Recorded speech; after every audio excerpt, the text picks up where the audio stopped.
Now, there are two obvious lessons that we have all hopefully tried to learn from the whole Las Vegas Raiders John Gruden email scandal. One, don't be a hater.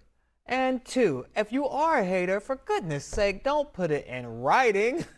Well, despite those common sense rules of behavior that everyone should know by now, people like former coach Gruden, well, he broke that, and others are breaking it every single day on Facebook, Twitter, Snapchat, and Instagram, even in their emails.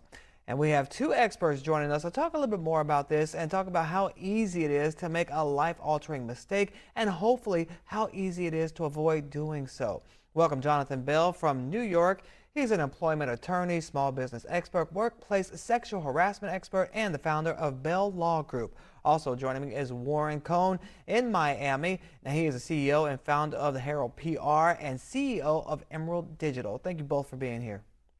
Thanks for having us. Thanks for having us. Now, Warren, let's start with you. Is there a golden rule when it comes to public communication like Facebook or Twitter posts? And is there one thing that people should be asking themselves before they hit click?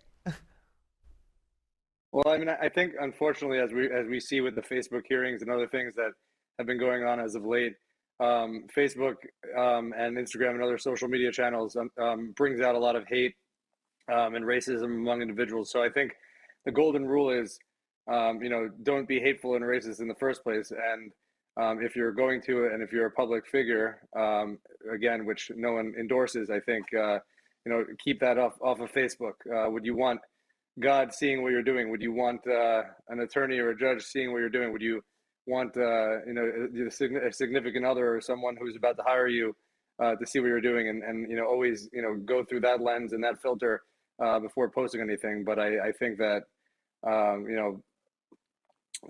think always the Bill Clinton rule: count to 10 before reacting, and I think count to 10, reread your post before posting. Hopefully people are listening. All right, Jonathan, Gruden email. The email definitely read out loud. Even silently, it certainly made him out to be a racist, a homophobe, and misogynistic. But legally speaking, could he have just hung in there, not resigned, and just said, I'm sorry? Because he left in the middle of his 10-year, $100 million contract. That's a lot of money. Well, in the end, I got to be honest, he deserves it. The NFL did the right thing. Basically, whenever you handle a discrimination case, that's what I do. I'm a discrimination attorney. If somebody came to me and said they feel like they're being discriminated against and they present evidence against a coach or employer that shows what this shows, I would be salivating. So the NFL had to protect itself against liability by making sure that this person doesn't continue. So I'm sure the NFL came to this individual and said, listen, if you don't resign, we have no choice but for termination.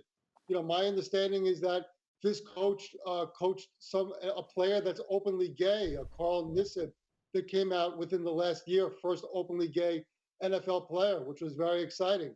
If, for example, Carl came to an attorney and said, I feel like I'm being treated differently because of my sexual orientation, the NFL has a pretty bad lawsuit on their hands. So really this needed to get done.